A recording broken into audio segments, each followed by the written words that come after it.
So I guess we can start. Welcome everybody. My name is Omer. This is our third meeting, and we will have first Alex present his company and what he's doing, and he's going to talk about how to take pictures using a drone. He's an expert on photography. And after that, we will talk a little bit about the club issues. And that's about it. So we will all have questions and we'll all talk together. So thank you very much. And I will introduce Alex Nye from Prismedia. Thank you. Yeah, thanks for coming out, guys. So how many people were at one of the first two meetings? So just a couple new faces, cool. Yeah, this will be a fun one. The previous meetings were more centered on FAA rules and regulations and things of that nature. So this is going to be more the camera side, the creative side, where I specialize and I think is more interesting. So yeah, I have a number of things that we could potentially go through, starting with camera settings and drone settings, gimbal settings that will sort of optimize getting the best picture, best video. And then we can go into some post-production. We'll jump into Photoshop and Lightroom and things like that. So hopefully you guys are a little familiar with that, but I'll sort of gauge based on your experience levels and what you guys are hoping to get out of it and learn from it. So first, I'm curious where everyone kind of lies as far as experience level. So I guess to start, just raise your hands. Who owns a drone with a camera on it? Okay, does anybody not own a drone? That's okay. Awesome. And how many people would consider themselves like somewhat familiar with cameras, have used a DSLR, used manual settings? Nice, nice. Cool. All right. So a lot of this is going to be a little beginner oriented. I'll talk a little bit about camera settings and things like that are sort of universal to cameras in general, and then where it specifically applies to drones. How many people have editing software that they use, photo or video? Good. Of those people, how many are in Adobe? So Photoshop, Lightroom, Premiere. Anyone in Final Cut Pro? Nice. Anyone in other platforms? What do you use? I'm just doing some Linux stuff. So Linux? like Darktable stuff. Gotcha. Yeah. Because my focus is clearly on sort of brand specific. So I'm familiar with DJI drones, and I'm familiar with more Adobe products. So that's really what I'm going to be talking about a lot. So, but hopefully if you don't use those and you're unfamiliar, then there will be some translation where you can sort of use it in your own context. So I'm also curious what kind of drones you guys have. I know the most common are DJI. Who's flying on a Mavic Pro? Mavic Air? Phantom? Spark? Nobody? What? Cool. Anyone flying on a drone other than I just mentioned? So anyone besides DJI? What are you flying on? It's a DJI Matrice 600. Matrice, okay, cool. Yeah, I'm not familiar with that. And then are you guys more into photography over videography? If so, raise your hand. Are you more into videography over photography? Or both? You guys, yeah. Personally, I do both professionally, and so that's we'll be talking about both pretty extensively, but I'm always curious to sort of feel people out and see where you guys are at. What do you guys hope to learn or get better at with your drone that you feel like you have a weakness in a certain area? Anyone? Well, I'm getting flickering from time to time, which is frustrating. I haven't dialed into the follow me programs or that sort of thing. Gotcha. Yeah, and I considered getting into the, what do they call them, the flight modes, those like smart, intelligent flight modes. I considered diving into that, but I felt like it was a little too deep for this lesson, so maybe we'll do something else. And that's almost more of like, yeah, you almost have to be doing it in person. Cool. Anyone else Part 107 certified? Just one? Cool. Awesome. Yeah, so while I do fly drones professionally, I definitely don't consider myself a complete drone expert. I'm relatively new to the technology. I am more of a camera guy. I'm on the creative side, so I have a deeper understanding there. So I know that there's definitely people out there that have a deeper understanding of drones. And if so, I definitely want to hear from you guys. So, I'm going to share the techniques and the settings that I have found to be most useful for my purposes. But again, everyone sort of approaches things a little bit differently. So if you've found a way that you prefer to do things, definitely speak up, share it. We'd love to hear it. I'd love to have it be more of a conversation than a lecture. What do you use the drones for? Yes, great question. Well, I was about to get to that. So, well, let me hop over to my website. So I am a fine art and architecture photographer, as well as the owner of a small production company here in Santa Barbara. So let me make this a little bigger. That's me. So on the fine art side of things, I show my work in galleries, I sell prints, shoot landscapes, I have won a number of awards, and then on the commercial side of things, I shoot for architects, builders, real estate, things of that nature. And what I'll get into in a little bit is I introduce drones as a creative tool in my toolkit.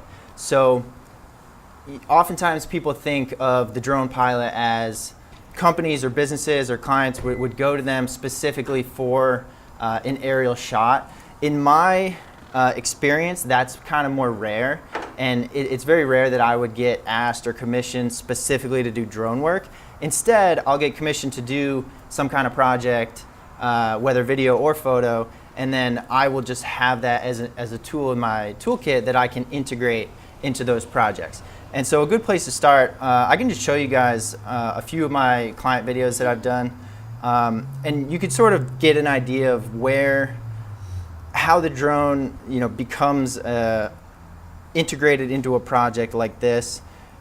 So you can watch an advertisement for Sun System Technology, but part of it is I'm mixing it in with ground footage, with gimbal footage, and so part of the challenge is to get it to match up, resolution, color correcting. You want it to kind of have a consistent look as you're switching from camera to camera. And I also use Sonys and Canons, so you kind of want it all to have a consistent look. Let me jump into this video. I'll show you guys a few samples just to give you a taste of like what it is we've done and where I've used them. So I'll start with some videos and then we'll get into photos. Anyone know Uriah Faber by any chance? UFC fans? No? Just wondering. What's up, guys? Uriah Faber. I'm out here in sunny Santa Barbara, the place where I was born. We just replaced our solar system from 1978. The solar system was cutting edge. It was the first of its kind. I was really concerned about my electric bill because it was becoming higher and higher, even though I had solar panels on my house. So what we did was we brought new panels and a new inverter system and retrofitted the system, and now it's producing more than it's ever has. Got Sun Systems out here and took care of this thing, and in a day got the whole system revamped. Just another quick fun one. This one is almost exclusively all drone shots, but this was more fun.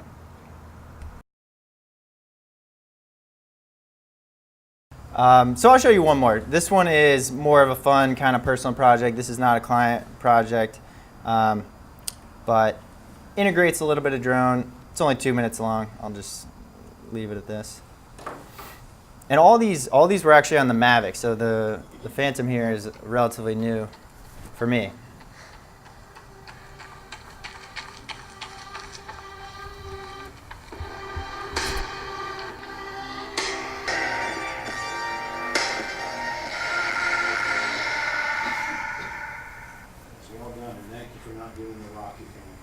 I was hoping that wasn't gonna happen. Yeah, right.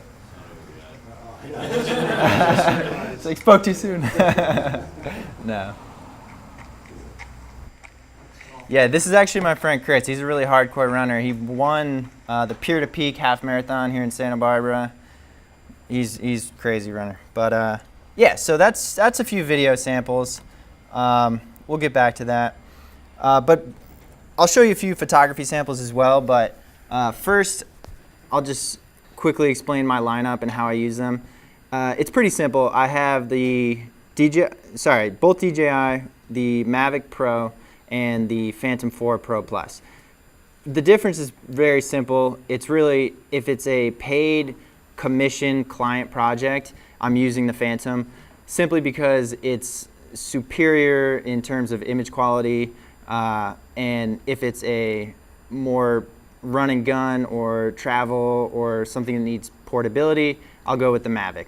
So as far as specifics, the specific difference in image quality, the Phantom is a 1-inch sensor with about 20 megapixels, whereas the Phantom is only about 12. So if I'm shooting photography and it could potentially be blown up to a print or something of that sort, it is important to me to have a little bit of extra resolution. And what else? So they both do 4K, which is good, but because it has a bigger sensor, I've noticed the 4K is a little nicer. Like you said, the flickering sometimes can look weird if it's a small sensor trying to pack a lot of pixels into that, as well as it's a little better in low light and a higher bit rate. So all around, it's just a little better. However, eventually, if drones become more prominent in my business, I would definitely want to upgrade the Phantom to an Inspire or something like that, because even though it is definitely superior to the Mavic, it's still relatively crappy camera when you compare it to modern DSLRs. It's little plastic lens elements. It's not real glass, and so you get one thing we'll get into. I'll show you after this is you get a lot of weird flares. I'm sure you guys have noticed sun flares if you're shooting into the sun, and so there are small ways to avoid that. But for now, this works great for me. Okay, so I'll just zip through a few sample photos. Photography is definitely my preference now, and what have been concentrating on a lot heavier. This is a little also in Chile. This is a little waterfall, and I just love how a drone is capable of capturing a perspective that you really couldn't achieve any other way. So this is zooming out a little bit. You see the looking straight down. That always makes for some interesting shots. Another volcano. Oregon. There's our coast. Where did you take the volcanoes? Not Hawaii, is it? One more time? Volcanoes, where are they? Oh, Chile. Oh, okay. Yeah, Pucón. But that was, so these are, besides this one, most of these are actually on the Mavic before. So, if you were to zoom in and look at the detail, it's not bad, it's decent, but. Don't you shoot in RAW? I do. Okay, yeah. Yeah, we'll get to that, but. So yeah, you can stretch a RAW file a lot more than you can a JPEG. But can you shoot video in RAW with that? No, so RAW video is The files are huge. yeah, exactly. And these kind of drones are not even close to being capable of that. You'd need like a RED camera or something absurd, but you can do the next best thing, which we'll get into, which is shooting with flat profiles, which essentially means reducing the contrast in camera so that the contrast and saturation, and so the whole image is just a little more flat, so that in post you have more freedom and you have more room to push it around and bring out detail in the shadows or bring out detail in the highlights. Whereas if you shoot JPEG, you kind of are sacrificing a lot of that detail because it can never be retained because it sort of punches out shadows and highlights. So getting to a little bit of architecture, you got some resorts. Jeff Shelton. But did they have a specific log, on a DJI log? They do, yeah. And so I'll actually, after this, we're going to jump into the settings and put them up on the screen. But they do have a few different settings. They have a log, and then a D-Log and a D-Cinelike that, you know, log, as you mentioned, is the flattest that you can choose. But I personally use Cinelike just because it's a little bit easier for my workflow.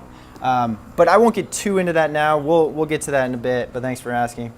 So I included a couple shots from this as sort of a case study. This was a Mediterranean villa up in the hills that I shot. So obviously this is not drone, this is ground footage. But you know, I was able to integrate the drone to deliver to the client because this specific property was just so massive and really difficult to kind of capture the essence of it and put it in context. So, you know, having the drone was really crucial because you could just toss it up in the air, get a wider shot that sort of shows it in context, nestled in the mountains, showing the relationship to the pool and the pool house. It's like this multi-layered thing. So I just thought that was an interesting sort of case study. So this is going to be my first main tip, which or you know, something that I ran into when I first started shooting with the DJI drones and really bugged me. But I don't know if you can tell on that screen. Yeah, it's pretty obvious to me. But the flare from the sun is just doing some horrendous things. Not only these kind of streaks here, but it makes this pattern of red dots that I don't really know exactly what's happening in the sensor, but it was really, you know, unavoidable at first whenever I'd point into the sun. And so, I don't know, has anyone run into this issue with their drones? Yeah, I've run into it. Well, if you're facing directly at the sun. Right. Yeah, exactly. And so, you know, just as an experiment, I got down a little lower and put the sun behind a tree, partially, and immediately it was all gone. So like you said, if the sun is, you know, pretty harsh, shining right into it, you're gonna get that weird stuff. But so for me, you know, this is really close to being a great shot, and but because of all this flare, to me it's pretty much unusable. I wouldn't print this, I wouldn't deliver it to a client, and so you know, for me, it's like I needed to figure that out. Did a little bit of research, and pretty much the only thing I found was that would help it is using filters. So what worked for me is putting a pretty thick ND filter on. And just in case you guys don't know, an ND filter is essentially, stands for neutral density, but it's essentially like little sunglasses for your lens. And it just screws right on there. And they have different coatings. There's polarizing UV filters, and so they reduce flare and things of that nature, as well as reduce the amount of light that gets into the camera. And there's actually one other benefit of it that we'll talk about in a little bit. But so that I pretty much keep on all the time now. It makes this issue a lot better. It's still not perfect, but it definitely makes it a lot better. Yeah, so let's see here. Oh, and then one other thing I just wanted to mention, if you guys have ever run into a problem where video recording stops, it's very likely that your SD cards don't have a high enough transfer speed. So, you know, a standard card would be like 30 megabytes per second. You would want to buy a card with a high transfer rate, at least like 90, 150 megabytes per second. If you're going to be shooting high resolution, 4K, or, you know, high frame rates, then that's pretty important. But that's just something I know a lot of people have run into, and that goes for any camera too, not just drones. So, you know, if you've experienced that on any other cameras. But so you want to buy SD cards with a high transfer speed. So I would look for 75 to 90 MB/s, megabytes per second. So you need to go up to the SDXC. Exactly, right. And they're a little more expensive, but it's a good investment. You know, it'll last you, and you'll never run into problems because you don't want to be in the middle of a flight and have video just stop recording for some reason, because it can't keep up with the amount of data that's trying to be saved. Excuse me. Eventually, I'm going to want to come back to Lightroom and we'll go over some simple editing, and then we'll even jump into Photoshop a little bit, and I'll talk about bracketing and combining exposures. But first, I think it might be best to start in the DJI app and just go through and talk about some settings. Don't worry, I'm not going to fly it. Will it start firing? It probably would not even take, it wouldn't even let me take off right here just because we're literally in the airport. The But surface area of the Charlie, it's sending a little bit like. what's that? You're in the surface area of the class Charlie. Oh, exactly. So it'd be a little bit- Oh yeah, no, it wouldn't even let me turn the props on. There we go, hooray. Just cross my fingers there. And so when you're flying, are you using the little one on that, or you have a big external one that you're?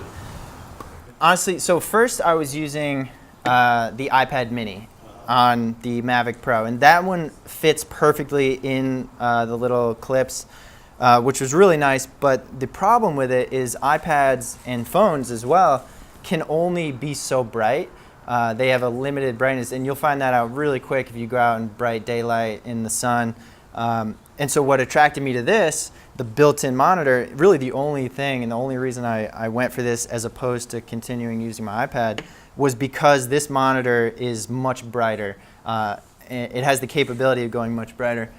And so all you gotta do is swipe down. You can change the brightness there, but so it's far superior than any phone can go. So, you know, I used to use a little sunshade that attaches to the transmitter, and so you can kind of get in there and block the light a little bit, but this is just nice because it overpowers the daylight.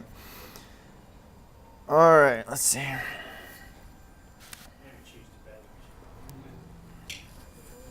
Can you use an external monitor like a Atomos or a Pixie and record directly from the Wi-Fi signal? I don't think you can record. It would still be recording to the it would still be recording to the drone's SD card, if that's what you mean. You mean would it be recording Well, I mean, it's on the monitor? It's sending a Wi-Fi signal to the controller, right? And you're seeing it. Right. I think that's You're seeing an image. So if you run that image into an external monitor and recorder like an Atomos, Right. where you could run it at, so you know, a higher resolution. right. Now, to my understanding, and I mean, speak up if anyone knows, but as far as I know, Yeah, you cannot. Oh, okay. There is an app that you can download and put it on several different devices, but the only one that will actually record is the one that's actually connected. right, the DJI to the 4 app. Yeah. So the onboard. And the app, from my understanding, I tried to get the app to work. I couldn't get it to work. But you know, I'm sure eventually they're going to be able to. On some of the forums, they say they're developing where you can have multiple phones or multiple or tablets to look at what you're seeing. But so no. Yeah, and you know, so one thing I know you can do is you can record a lower res version of it on your device, and so that's good just in case of some emergency where you lose the drone or the SD card fails. You would still have your footage saved on the device, but it would be lower resolution. I believe it records at 720. But the other thing that goes along with that is the device itself only can hold so much data. So, the iPad I think is 8 gigs, which isn't very much. That gets filled up fast. So you would have to make sure before every flight that you clear it. All right, I'm gonna just zip through this menu. I'll try not to take too long with this. I just wanna cover a few basics, just in case you guys don't know, but if you're already familiar with this stuff, I apologize. So just going through the main menu, 3 dots at the top right of the screen. First option right here is MC, that stands for main controller. So one of the first things, maximum altitude. This is definitely important. You want to set it to 122 or lower, because 122 meters is the equivalent of 400 feet, which is the FAA regulation. Now, do you have the ability to change that? You can. Okay. Yeah. If you're 101, you're flying just for the hobbyist, you can actually go above that. You can go above as high as you want. Well, as long as you're not in the airport zone. Yeah. well, Yeah. No, even in an airport zone. Really? Yeah. So you just have to call the control tower and tell them. Oh, gotcha. Yeah, You have to call the control tower and tell them that you're flying, where you're flying. They can strongly recommend yeah. that you don't fly that high, but they can't tell you not. That's right. Yeah, yeah. So similar. Above the ground or above sea level? It's above. I believe it's above where the home point is. Ground level. So ground, but Always. no, that's a good point though, because if you're on the edge of a cliff and then you start, you fly down to the ocean, it's going to tell you you're at a negative altitude because it's based on where you took off. But that's a great question but the law is above ground level. I think the 107 added an extra that if you happen to like obstacles, if you got like a tower or something, Right. you can go 400 feet. There's a certain distance you have to stay from it. Yeah, no, exactly. It's with it, if you're inspecting a tower or whatever, it's 400 feet from that and then 400 feet above that object. So if it's a 400-foot tower, you could essentially go 800 feet. But like he said, if you're flying hobbyist, technically, you are free to go higher. But I'm not sure. I totally agree with that because if it's someone who doesn't really know what they're doing and doesn't know where air flight might be, it could potentially be pretty dangerous. But anyway, so distance limit, if you want to just make sure you don't fly too far away, whatever. I will just say really fast, just be careful if you're flying from a moving point. So one of the first times I had this set, it was actually that flight on the boat. And so it records where the home point is, and then it knows how far it is from the home point. But where I am stationed is moving. So as I'm tracking the boat, all of a sudden it hits a virtual wall. And it was just like, oh, can't fly any further. And then the boat keeps going, and I'm like, wait, the drone. And so, I freaked out. I had a mini freak out. I was like, wait, it's hitting this wall. And so I had to quickly go in my settings and figure out how to turn that off. So anyway, just be aware if you're flying from a moving point, that might be a dangerous thing to have on. All right, so this is what I think is one of the most important things to talk about. And when I first started thinking about what I was going to share with you guys, this was pretty much the first thing that came to mind is as far as when I think about beginner pilots and getting a drone right out of the box, what its limitations are and the default settings and what you should change before it getting really professional footage is the sensitivity to the stick controls. So right out of the box, it sort of puts it somewhere in the middle. And so if we go to EXP here, and this is, just as a reminder, MC, Advanced Settings. Expo, basically, this is how the drone reacts to your stick input.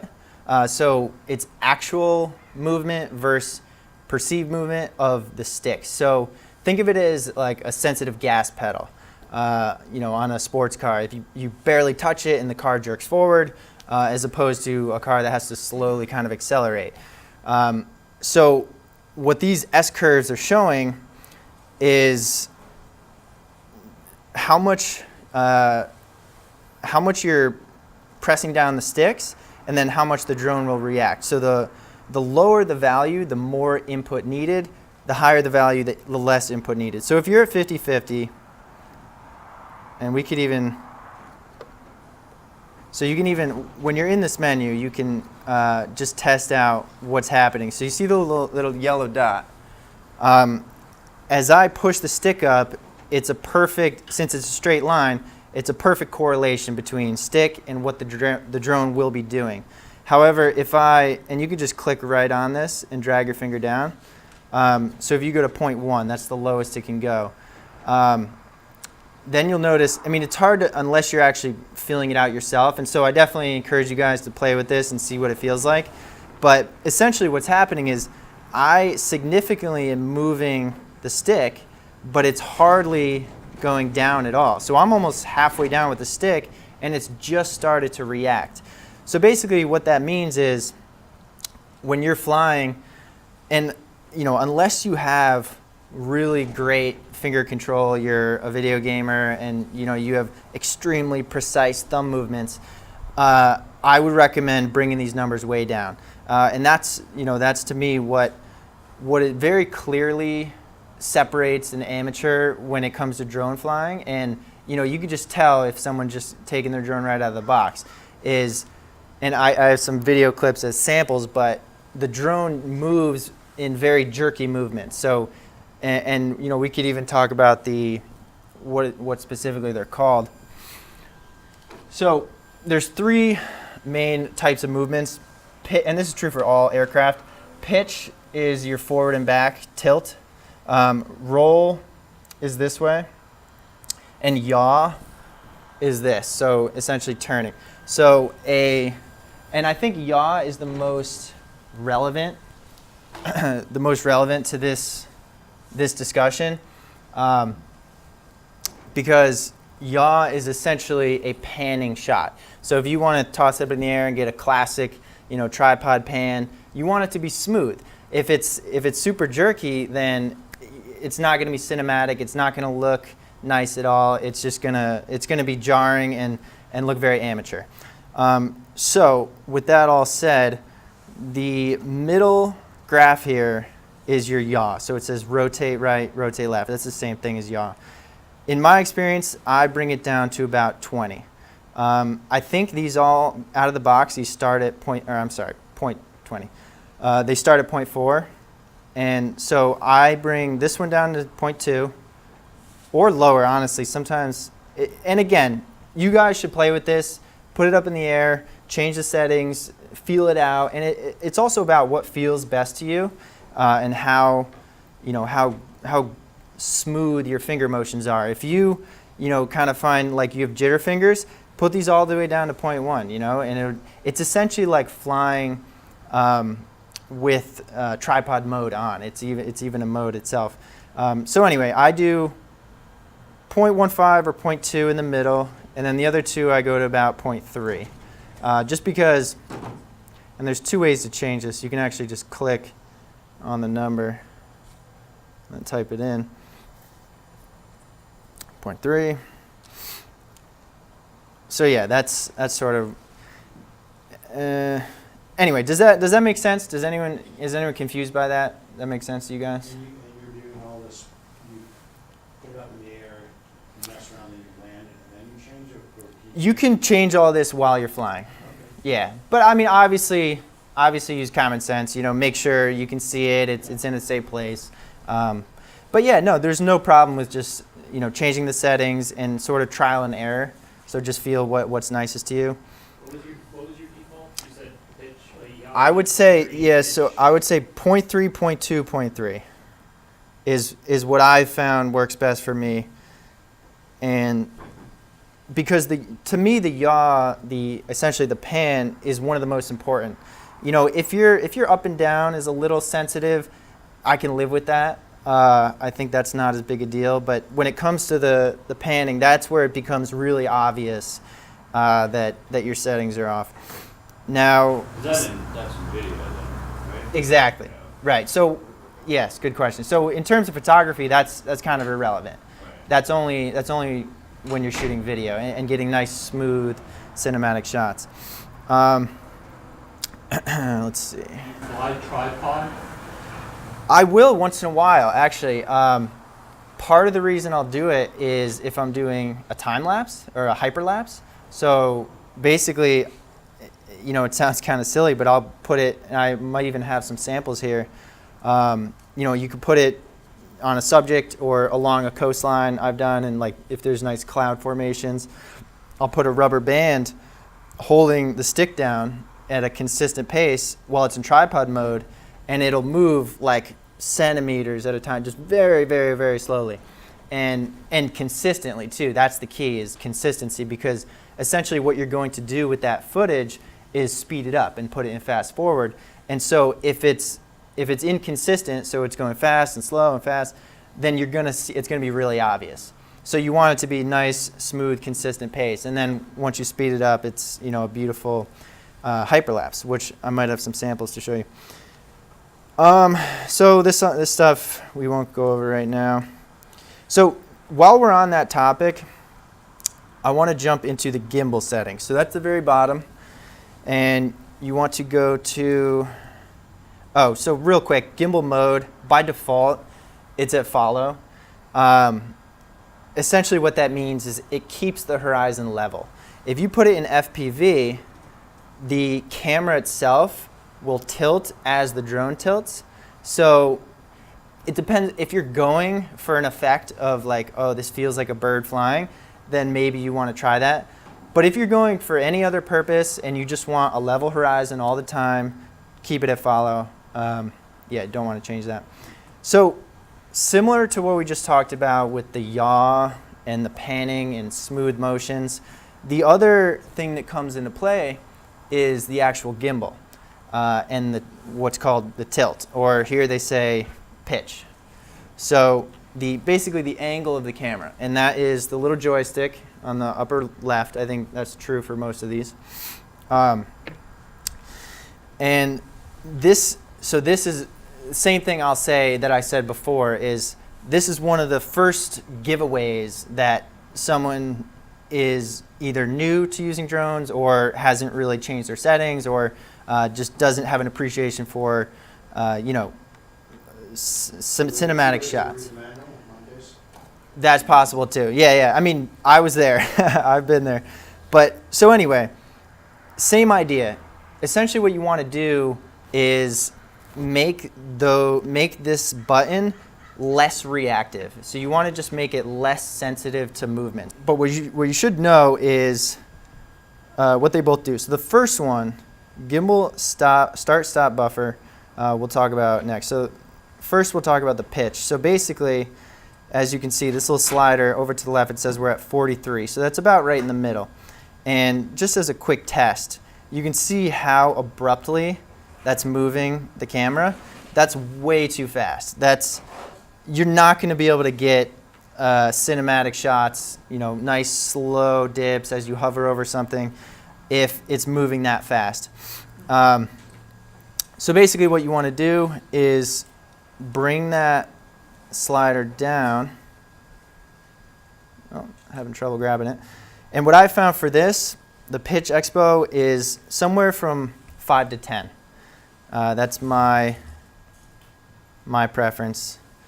And so and again, you kind of have to feel this out to understand what's happening, but I am twisting the knob pretty significantly, and it still is a nice slow tilt downwards. And then even full gas pedal, it's limited to going that fast, which is good. And you might think like, oh, what if I need to drop down quicker? Well, I have two answers for that. One is there's different presets. So you see configuration 1, 2, and 3. Just like in a car seat, you can set presets or whatever. So you can make your configuration 1 is nice, smooth, cinematic motion.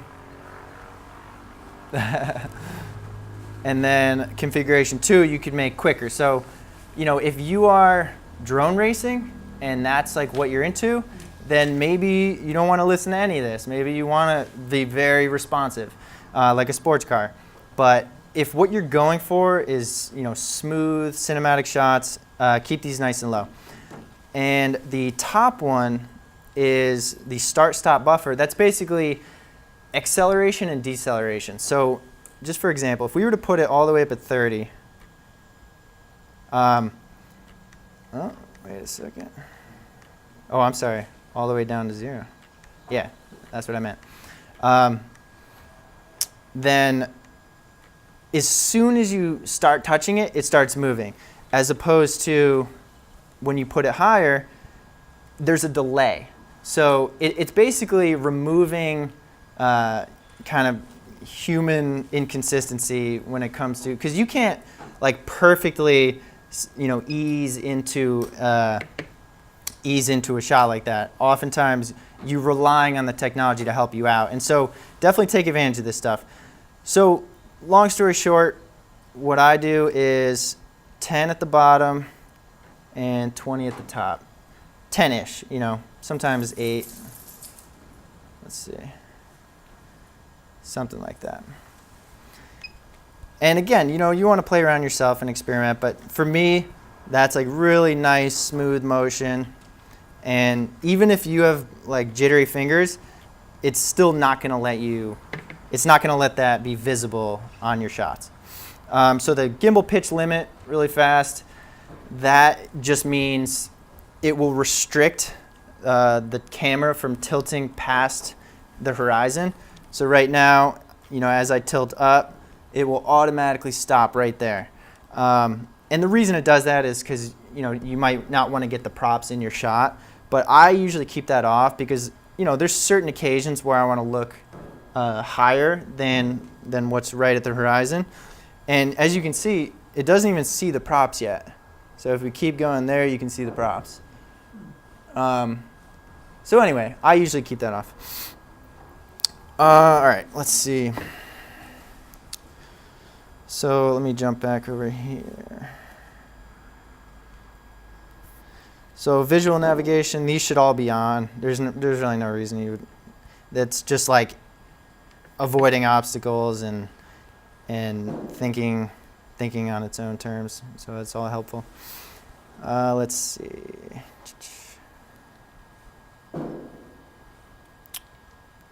Okay, this I thought was kind of important. So the third menu down, remote controller settings, your custom buttons. I'm sure some of you guys are probably familiar with this, but essentially you have 2 buttons on the back. On the Mavic and probably the Air too, there's another set of custom buttons. This one there's only 2, but you can have up to 6 custom functions on the Mavic drones. And so what I choose is C1, that's the left one, is camera setting, and most importantly, what I think is the best function of all is camera /down.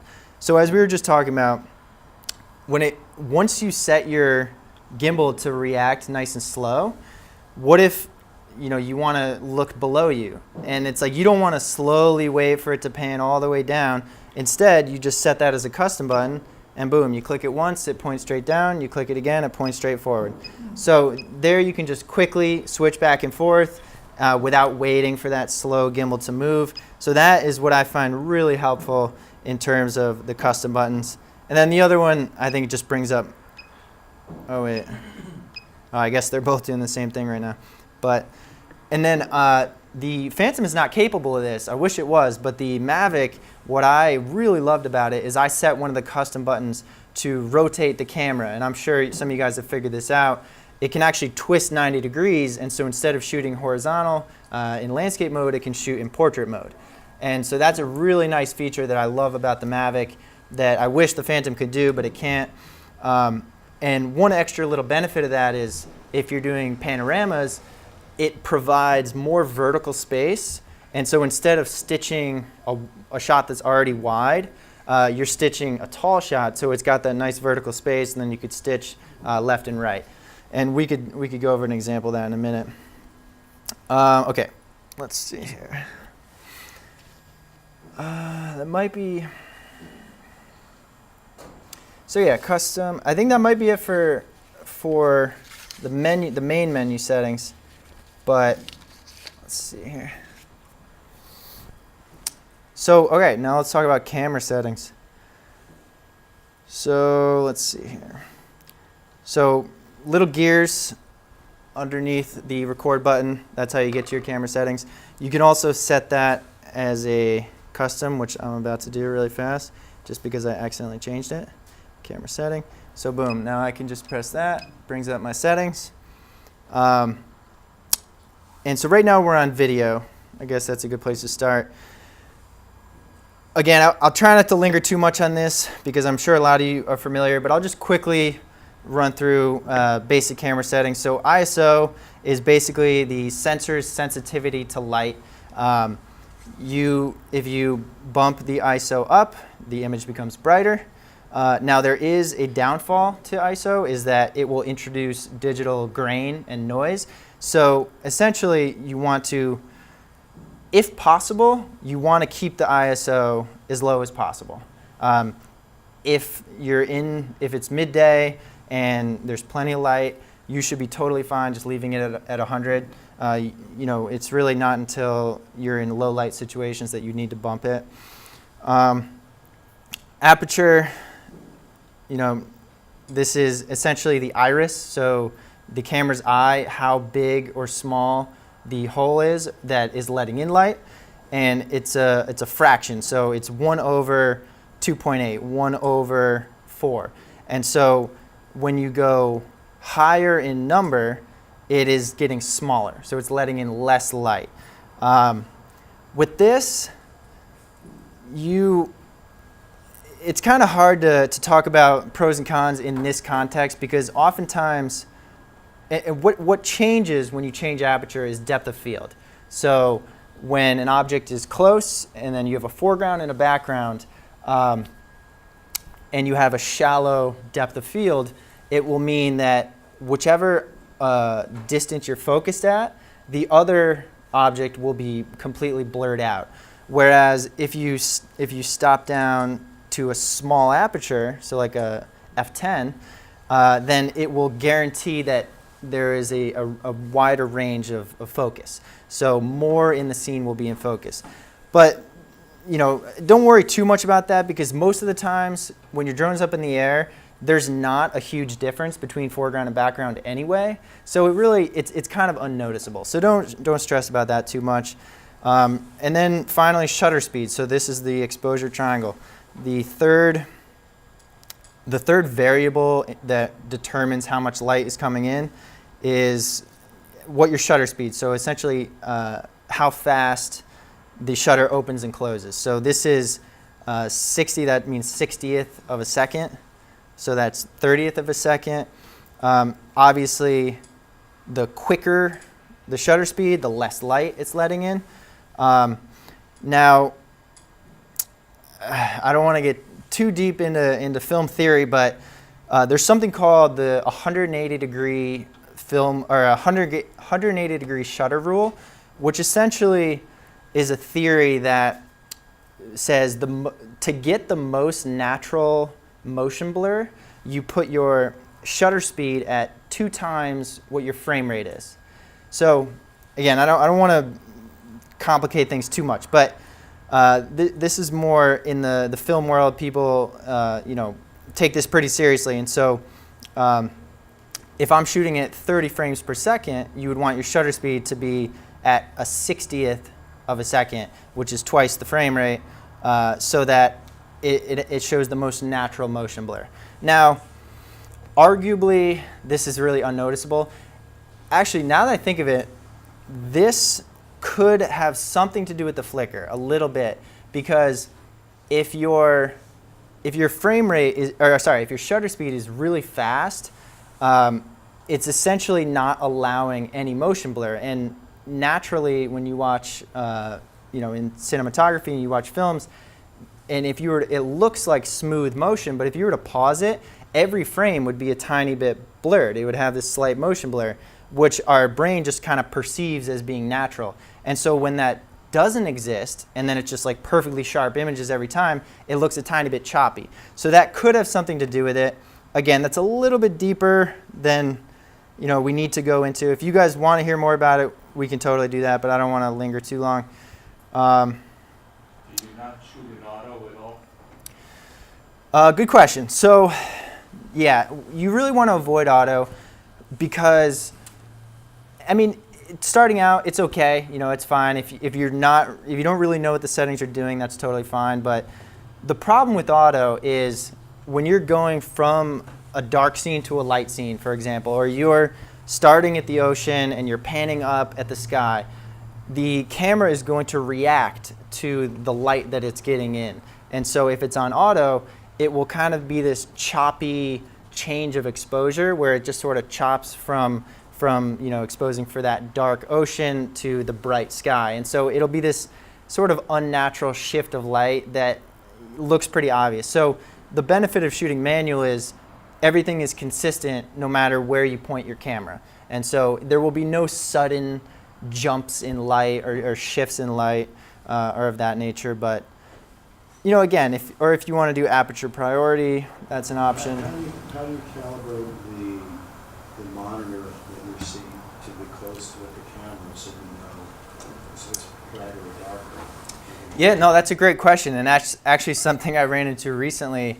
Once I changed to a flatter profile, I noticed that what I was seeing on the camera on the screen was much brighter than what the raw files actually came out to be.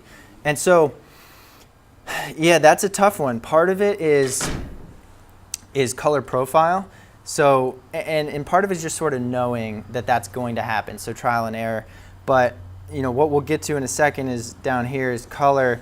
Well, I guess, yeah, we'll jump right to it. What's the dynamic range of when you're shooting in the log file? I don't know the exact number of stops. Do any of you guys know? I would guess it's like 9 or 11 stops. That's just a guess. I don't know. But That's a pretty high dynamic. that is high, so maybe it's not even that much. For a little gizmo like that. It might not even be that much. I don't know. Because, you know, the high-end cameras are running most 15 stops, so you're going 7.5 up and 7.5 down. Right. Yeah, and so, I mean, log is pretty good. And just really fast, switching over to log, and this is under color menu down here. So if we just quickly go to none. So what is log? Log is essentially, these are all, it's kind of like, think of it as like a filter, you know, if on Instagram or anything like that. It's basically how the camera is interpreting the colors and the color space and the contrast.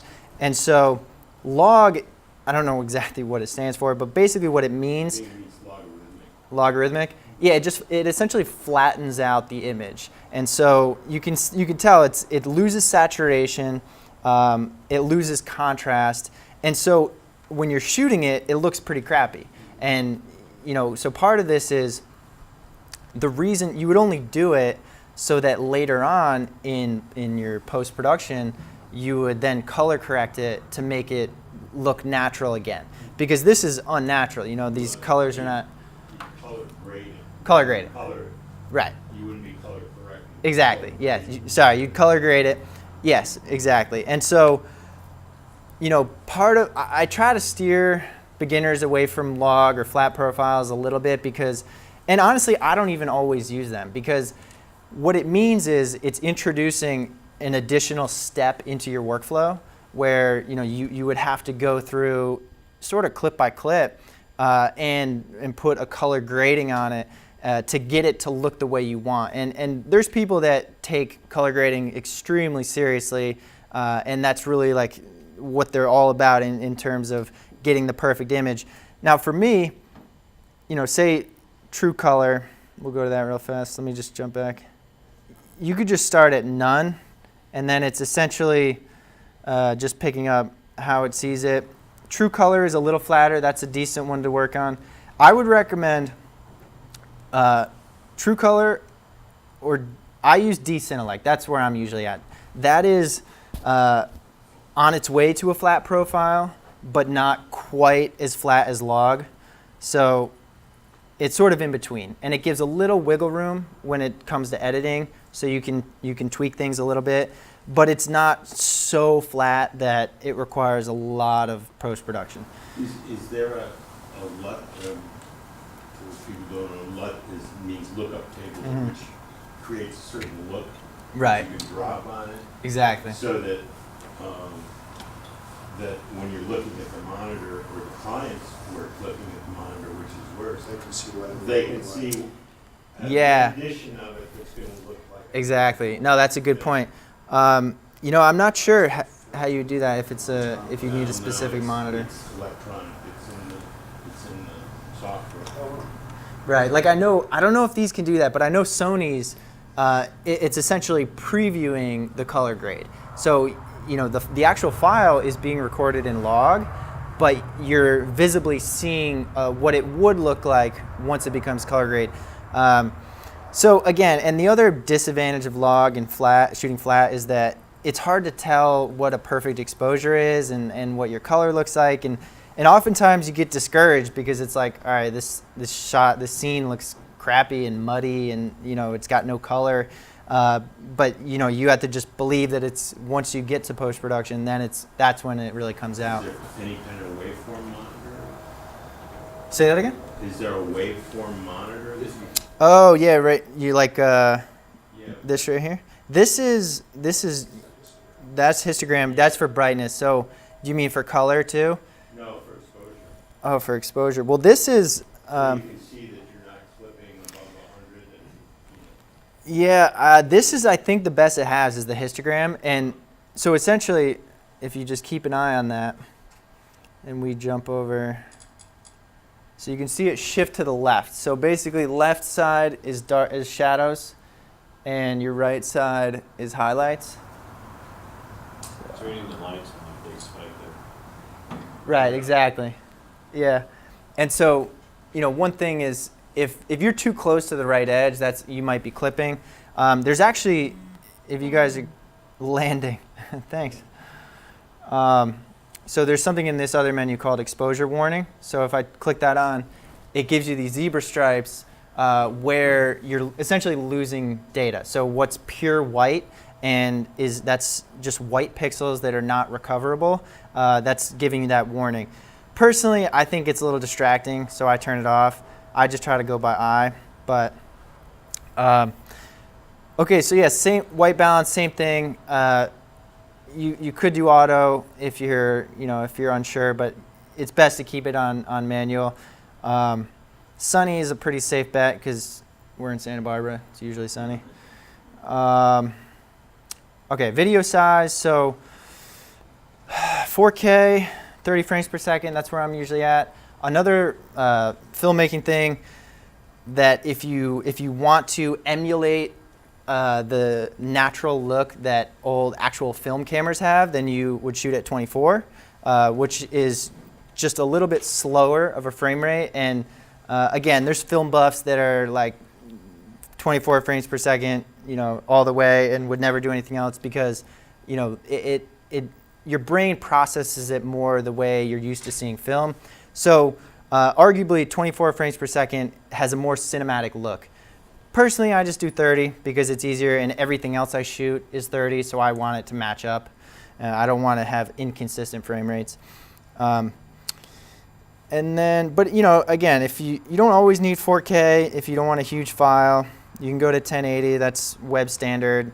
I mean, really the only time 4K is able to be processed on YouTube, but you know, people would have to like choose the option to go 4K. But even if you're exporting in 1080, it's good. It's sometimes good to shoot in 4K and then downscale because it does appear a little sharper. But you know, 1080 is the only way you can do a super high frame rate like 120. But anyway, I'm usually 4K at 30. I won't waste too much time on that unless you guys have questions. MOV highest frame rate is 60. 4K. 60. Yeah, which is pretty impressive, honestly. But I'd only use it if I know I'm going to be slowing down the clip, because otherwise the file sizes are twice as large, and it's like if you know you're not going to be using slow motion, there's really no point. But you'll see here, there's some cases that slow motion is actually pretty valuable.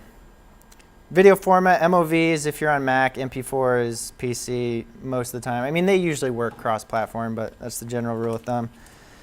NTSC, that's just United States.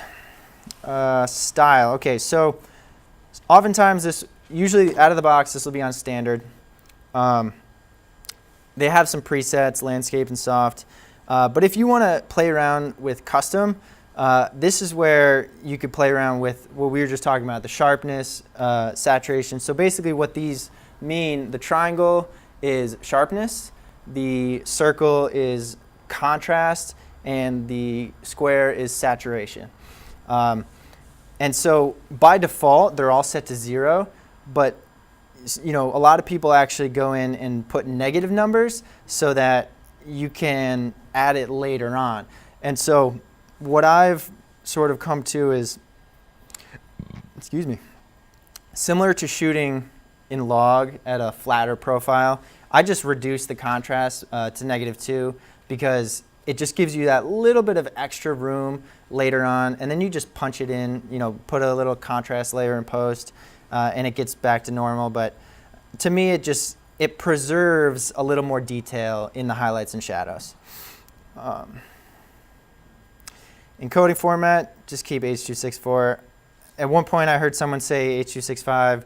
I tried it, and then it wouldn't work on my computer. I don't know what the hell that means, but anyway, so your histogram, you could turn that on and off.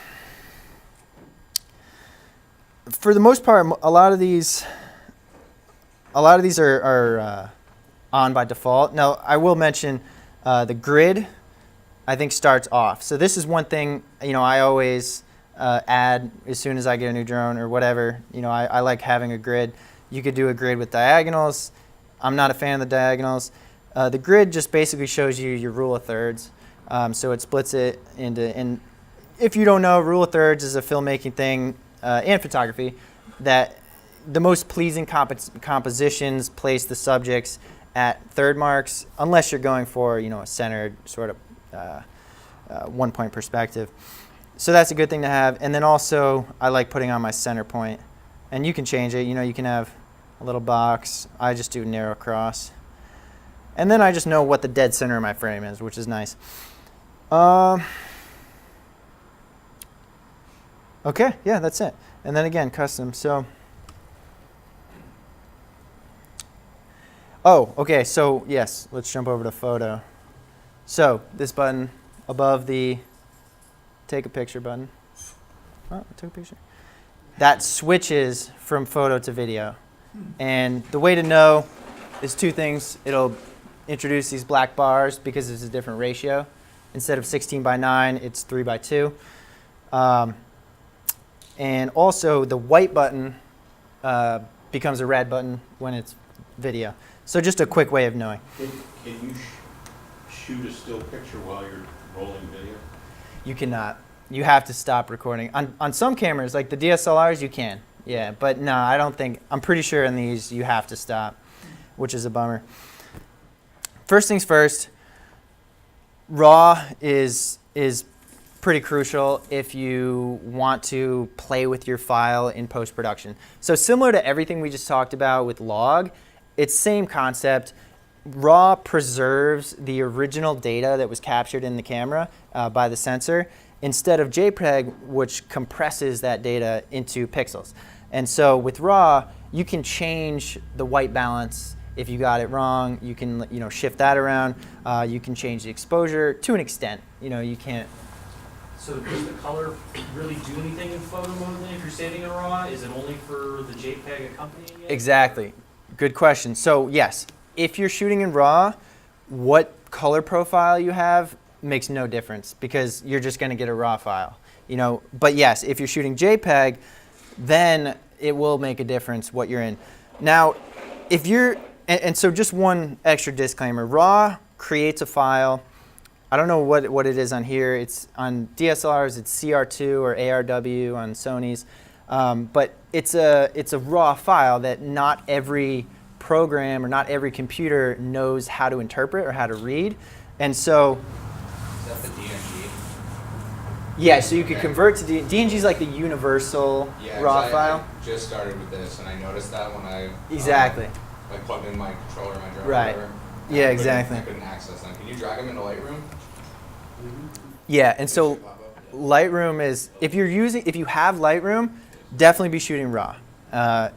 I would say the only reason you don't want to shoot RAW is two things. If you're really uncomfortable with it and you just want to stick to simple JPEGs, or secondly, if you're very limited on hard drive space, because RAWs are like, I don't know, 4 to 10 times, maybe like 4 times the size, the file size as JPEG.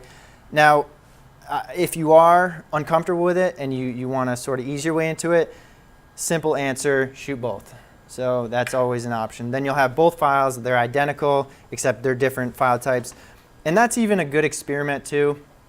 If you want to play with a RAW file and see for yourself like how much power you have with a RAW file over a JPEG. But anyway, I keep it RAW. Image ratio, 3:2 is standard, 4:3, some people, I mean, 3:2 creates the highest resolution because if you choose one of these others, so you would think, oh, well now we're going widescreen, it's actually cropping out of the top. It's not adding, it's cropping. So you're losing a little bit of pixels. You can always crop later on. That's my philosophy is just shoot the biggest and then you can crop later on. So 3:2. So okay, this is one big thing that I use a lot, and I think will definitely step up your game if you have Photoshop and Lightroom and that's something you're into. You want to start doing HDR. I'm sure you guys have heard of HDR. So by default, it's on single shot. You can do a number of different things. Burst mode is essentially rapid fire. So if you're shooting action, it could take up to 14 shots sequentially, like. 14 a second? I don't think it's a second. I think it's just in a row. Yeah, that would be impressive. I don't know what the speed is, but as fast as it can. So the AEB, that stands for auto exposure bracketing. This is pretty much always what I'm using when I'm shooting photography. Essentially what that means is whatever your exposure is at, it will shoot, so if it's at 5, it'll shoot a total of 5 different exposures. So it'll shoot the one in the middle that you're at, and then it will overexpose twice, and then underexpose twice. So essentially what you're doing, you're taking the same exact photo in a range of different exposures. So you have 5 different exposures of the same scene. And the reason that's helpful is because when you're shooting a scene with high contrast, where you have and I'm sure everyone has experienced this on an iPhone. You're trying to shoot someone at sunset and you're like, oh damn, either the sky is white or you guys are black. And so you have to choose like whether the sky is properly exposed or the shadows are. So with auto exposure bracketing, it is taking the same photo with all those exposures, and then you have those to work with later on. And so I could actually jump into Photoshop here and show you guys how I process those. But so this is one way of taking your landscapes or anything to a little bit to the next level, and being able to bring out the most amount of detail in the scene that's possible. So you're doing HDR and pretty much everything you shoot? So I was just having this conversation with someone. I hesitate to call it HDR just because HDR sort of has a stigma of like that sort of automatically generated sort of muddy shot that just sort of put something together in the computer. It is HDR. I mean, it's high dynamic range, but I process them. I custom process them. Right. So I just do it myself, and I'll show you exactly what I'm talking about. When you're setting up the bracketing, are you able to adjust the increments of each bracket? In other words, if you wanted to go I gotcha. a half stop and then it's a full stop. Yeah, that is one limitation of this that kind of bugs me. I wish it had that much control. Unfortunately, you don't know. You don't know what it is. My guess is that it's one stop each direction. That's my guess. So 3 would be one stop up, one stop down, and then 5 would be one stop, two stop, one stop, two stop. That's my guess. But yeah, on DSLRs, you can actually change how much the increments are. So good question. But on this, I usually just do 5 because it gives me the most to work with. But if you're just playing around with it, 3 it could work. Interval, that's if you're doing a time lapse. So basically what that means is, That's only on the Phantom, not on the Mavic. I just discovered that the other day. I didn't know the Mavic. Yeah. I was like, what? I can do that? And then I was like, Right. Yeah, so basically interval just means it will automatically take a photograph every 5 seconds. And so that's what that means. And then later on, you would process those into a time lapse. Again, if you're not doing, that's pretty advanced. Like if you're not doing that, there's really no reason to play with it. Okay, that might be it for settings. Remind me, you guys, how many of you guys use Lightroom? Cool, and you're somewhat familiar with it. Let's see here. Is that a free program? No, unfortunately not. So Lightroom is part of Creative Cloud.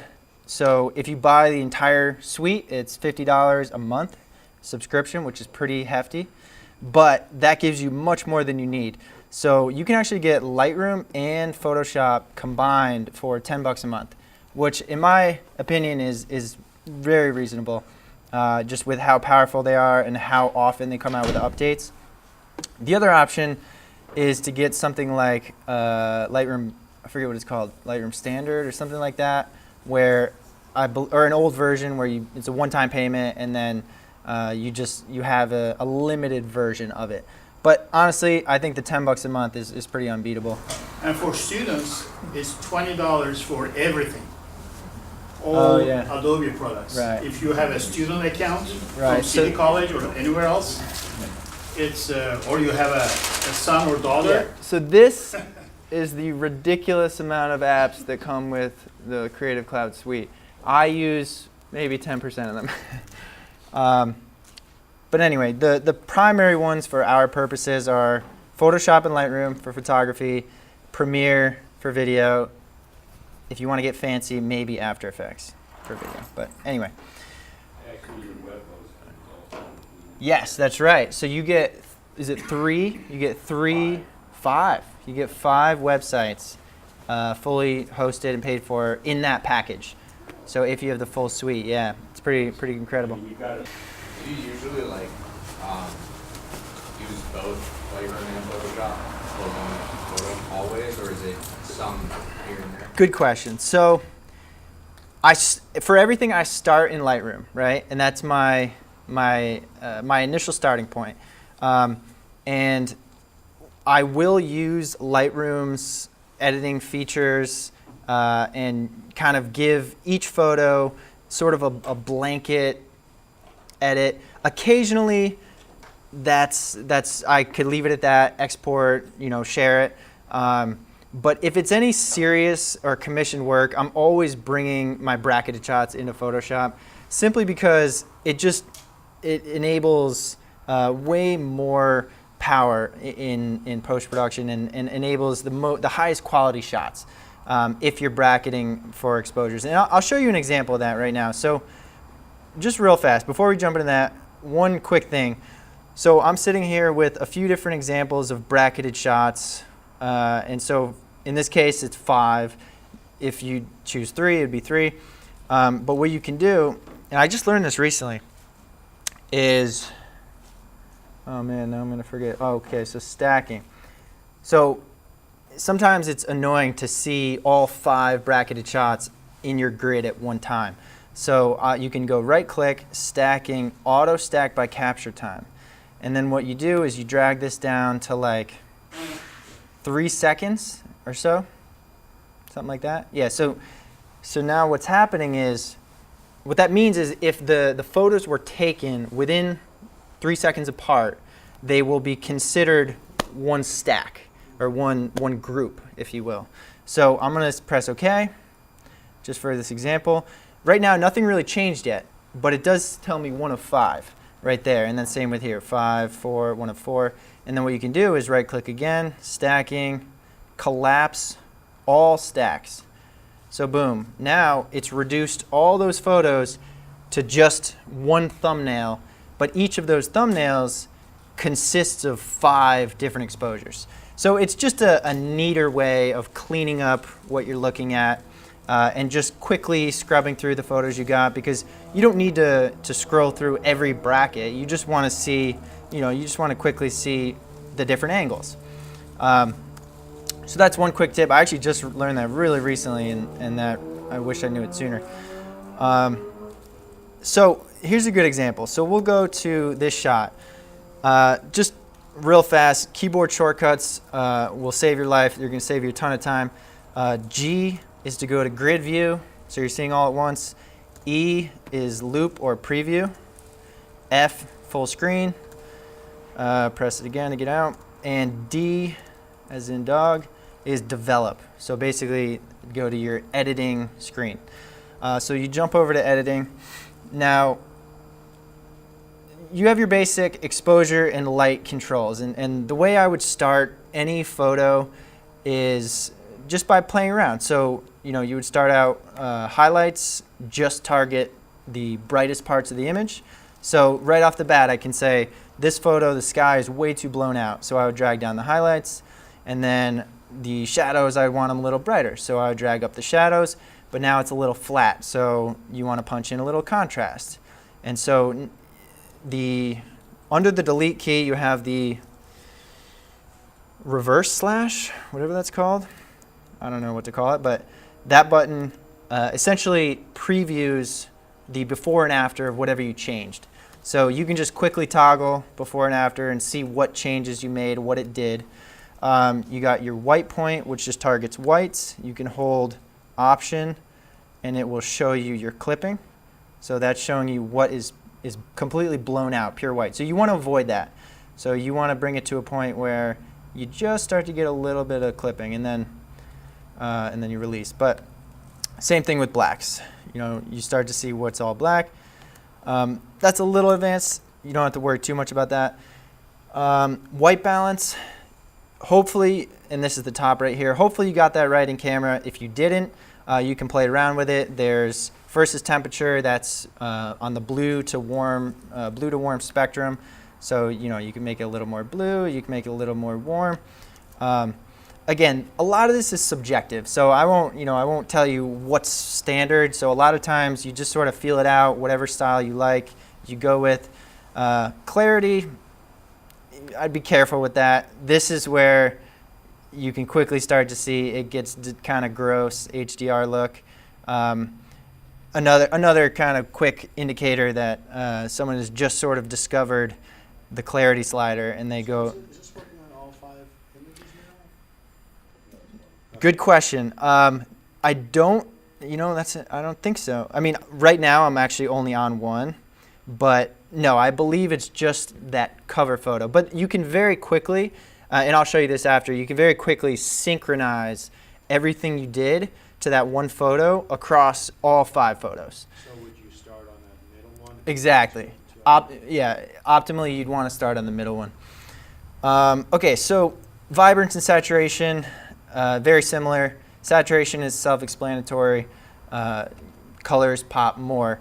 Again, you want to be very careful. You can start to see where it gets disgusting as you go too high with that. Vibrance, essentially what that means is it's targeting saturation, except for it was designed to be used to avoid skin tones, because when you raise saturation and it's a portrait, for example, skin tones will become this gross kind of like orange color, and obviously you don't want that. So vibrance really targets the cooler color spectrum, so the greens and blues, a little bit of purple. So you can see it's a more subtle way of punching in color. So what I usually do is tiny bit of vibrance. Oftentimes I'll even lower the saturation, but again, this stuff is all subjective. Everyone has their own way of doing it. This is just sort of my basic starting point, just to sort of preview what an image could look like. And now, so it's starting to look pretty cool. That we went from here to this. Oh man, it does not look great on the screen. But anyway, so you might, you're off to a good start. This is your basic sliders. Maybe another day we'll go through all these. I don't want to get too carried away, but just some quick other notable things. Detail, this is for noise reduction and sharpening. So if you click once, you zoom in, look in shadowy areas, you can see how much noise there is. And so you could punch in a little luminance in noise reduction, and that actually smooths things out a little bit. But again, use all these things sparingly, because if you put too much, then it'll look kind of mushy. So that's often something I'll use. Excuse me. You could do vignette. That's always a nice, but again, use it sparingly. So the reason I use this one as an example is because I find that there's a really stark difference in the highlight and the shadow. So while I was able to reduce that sky a little bit from its original state, which was pretty much blown out white, it's still not optimal. To me, it's kind of gross. If you stretch a blown out sky or highlights too far, then it's going to be obvious, because it sort of has this weird muddy look where, you know, it sort of lost that data. So you're trying to recover something that wasn't there. So what we want to do, and if we jump over to, wait, hold on, let me unstack these. So if we look back at our raw files, this was a bracket, right? And so we have a bracket at the lowest exposure and a bracket at the highest exposure. And so basically what we want to do is we want to get that nice, beautiful red color that was actually in the sky at that point in time. But if we go back to this first file that we're working on, it's not quite there. It's this sort of mushy whiteness that's not optimal. Now you could go to a graduated filter, which is essentially, it's called, so what we were doing before, I apologize, I'm like trying to rush through this to save time, but I apologize if I'm going too fast. Everything we were doing before is considered what's called a global adjustment, essentially meaning it's affecting the entire image equally. Now, if we go up here, these are local adjustments. So your spot healing, if you want to get rid of something, or a brush. So if we go to the brush, you're making a local adjustment. So, you know, for example, I'll bring down exposure and highlight just to play around. I was using the brackets to make that brush size bigger and smaller. You can see that. And then just click and drag. So, you know, we're brushing around. We're trying to paint in a lower exposure in the sky. And it's okay. You know, it's making progress, but it's still oh, Mary's making you do your job. A couple things are wrong with that. One is that adjustment is spilling beyond the point of contrast. So you can see if I toggle it down here, that's the toggle on and off. It's what that's called a halo. So it's adding that adjustment beyond the edge that I want it to. Now again, if your use is kind of quick, fun shots, you're going to post it, small res, low resolution to social media, no big deal. In fact, I've done this a lot and got away with kind of a quick and dirty edit. But if you really want to take your shots to the next level and to have every detail be really nicely put together, what you would do is bring your bracketed photos into Photoshop. So that's what we'll do right now. So for this example, I'm just going to use 2 because really that's all we need. We just need these 2. More advanced shots might require more range, but right now I'm just going to use these 2. So what we do... This is drone or tripod? This is drone. Yeah, and this is drone with the AEB, auto exposure bracket mode turned on. Don't even bother with that. So okay, you highlight both with command. So you command click, you're highlighting multiple at once. So right now I've just highlighted the 2 that I want to work with. Right click, edit in, open as layers in Photoshop. This is a super powerful tool that really is the basis for any advanced editing. In this case, it's just 2, and I already did this just so we don't have to wait for it to process, but it'll show up in Photoshop just like this. On the right side, you have your layers. The little eyeballs is essentially saying whether that layer is visible or not. So you can just tap on them. It's making that layer invisible. Temporarily, you can shift them around, so I can put the other layer on top of this one. And so you get a sense of what you're looking at. Now what we want to do is essentially cut out the properly exposed sky and place it on the properly exposed foreground.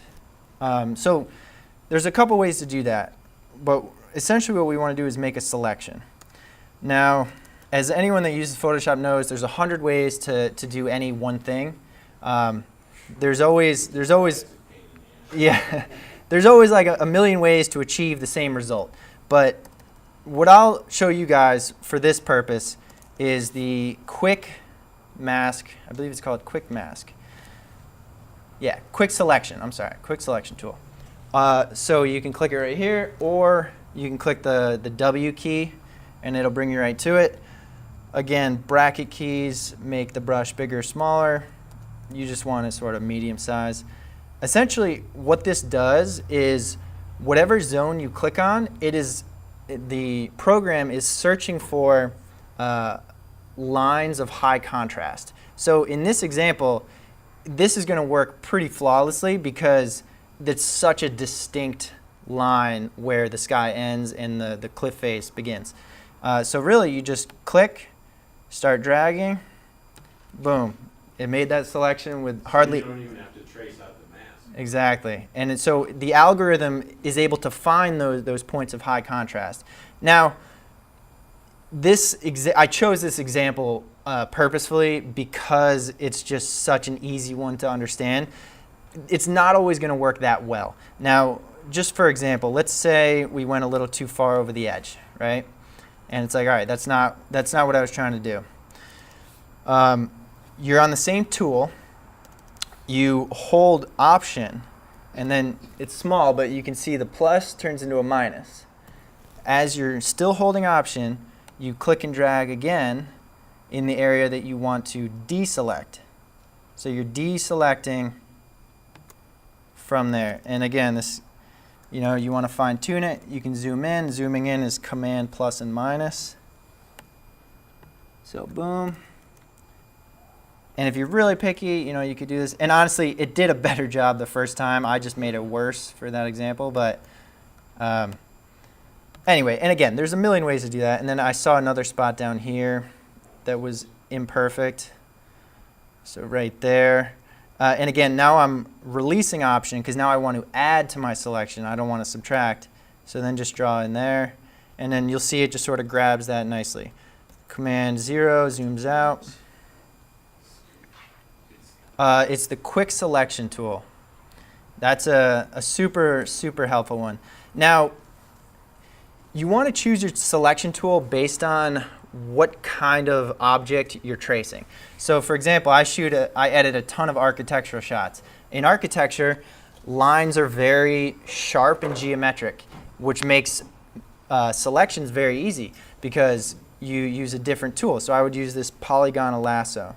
And then instead, you can just, boom, draw a custom shape, and then that'll make a selection. So we're going to undo that. But so you get the idea. There's different tools for different purposes. And I could get more in depth at a different time, but for this example, the quick selection tool is really the best one to go.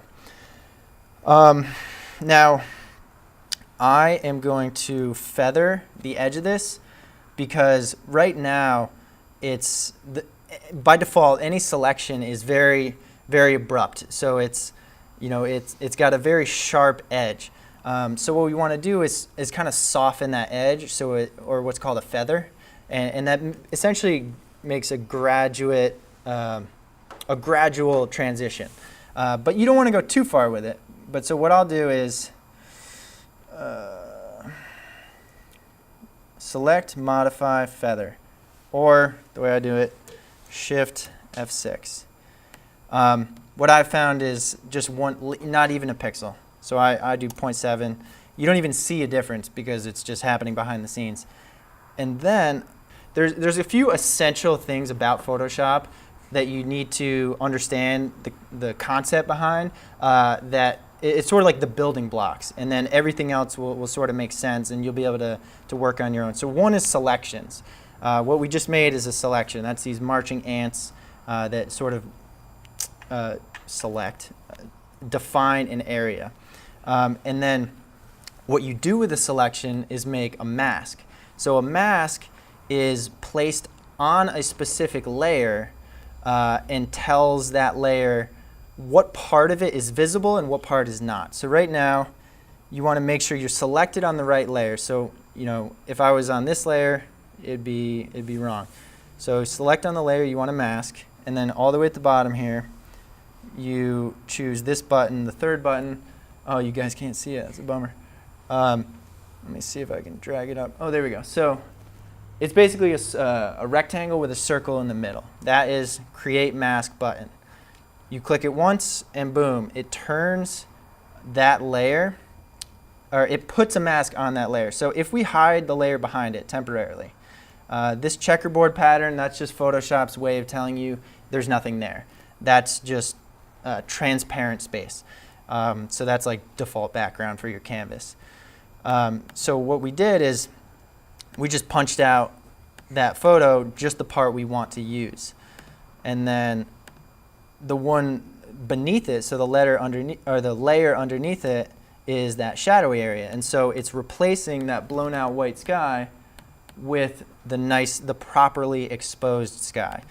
But now it's still not perfect. So that's a good starting point, but there's a few things I would do. So now, since we just took those layers raw and didn't really put any adjustments, it feels a tiny bit flat to me. So what I would do now is add contrast. And so there's a few ways to do this. It kind of depends on your preference. So as of right now, just for example, I'll save this document. When you go, and this is the benefit of starting in Lightroom, is that you can always revert back to Lightroom. So as it's I think it just finished saving. So I jump back here, and there it is. So now it showed up in my grid as a new file. And if you look down here, it's telling me it's a TIFF. A TIFF file is basically a Photoshop file it preserves layer data, and you can go back into it and edit it, as opposed to one of these, which is a DNG. That's a raw file. So it's changed the file type to be Photoshop friendly. So now I can look at this photo back in Lightroom, and I can now make adjustments from here. So I can punch in contrast to that composite that we just made. But again, this is kind of personal preference. So whatever your workflow is, if you prefer the settings in Lightroom, then yeah, I would say work from here. But what I would do is kind of just add a curves layer. Curves is a very basic way of punching in highlight and shadow detail. So the top of the curve is highlights, the bottom of the curve is shadows. A classic S-curve, and I'm exaggerating this just for example, but classic S-curve makes highlights brighter, shadows darker. But I would just do a very gentle one, and then you can add as many as you want. So that's a whole layer. I'm going to add another one that makes the whole thing a tiny bit brighter. And now here's another thing to keep in mind. So what I would do is highlight both of these, Command G, puts them in a group. I label them A, D, J for adjustments, and then you can toggle that eyeball and preview what it looks like with and without those adjustments. Now, say I want to edit just the foreground that was previously our shadow layer. I would put a curves layer above it, and then I can edit that, and you can see it's not affecting the sky. It's only affecting what layer is below it. So when you're looking at your layers right here, it's basically whatever layer is on top in this panel is essentially above the other layers. So if this curves layer is not above the other ones, then it won't affect the other ones. So if I move it, you'll see it then start to affect the sky. So yeah. And again, tweak, to your liking. You sort of get it the way you like. Maybe next time I'll go over this. So basically, even though we had what looked like a pretty nice selection, it's still not perfect. We still have what's called fringing. So you have this kind of weird barrier where the shadow area ends and the highlight area begins, and there's that imperfect overlap. Yeah, I don't know if I probably won't want to get into that now. And again, if your final use is Instagram or Facebook, no one would ever notice that. That's totally fine. I've even, I've left photos like that and said, sure, good enough. But once a client comes along and says, oh, that's an awesome photo, like, can I get a print of it? Then I'll be like, of course, give me a couple days to go back and edit it. So I will revisit photos very often and clean up those little details to perfect the details. Because once you do put this to print, those things would be noticeable. It depends how much of a perfectionist you are. I'm very much a perfectionist, so I wouldn't really print something that wasn't nicely retouched. Would you just feather that more, or would you? So good question. So I'll show you what that does. So that's one option. That's a good start, and you could smooth it, feather it. So if you right-click on the mask, and so yeah, this is something I kind of forgot to tell you, but when you're on a layer, you see that there's this box next to it. That is the mask of that layer. If you option click, it's jumping into that mask, and it's showing you what it looks like, what's black and what's white. Essentially, what a mask is in a mask, white reveals and black conceals. So, and you can have any spectrum. Hold on, my mic's dropping. You can have any spectrum of gray tones, but masks can only be grayscale by nature because it's basically saying reveal this area or conceal this area. So what I could do, just for example, is paint with a black brush in that mask.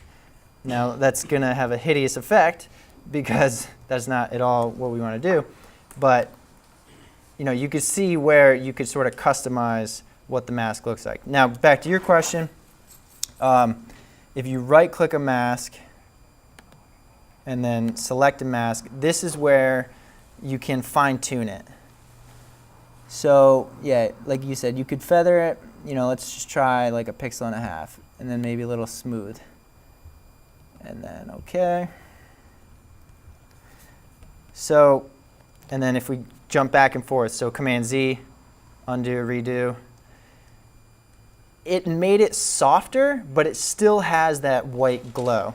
So what I would do, and again, this is a little advanced. This isn't really how I was planning to go with this, but I suppose I'll show you real fast.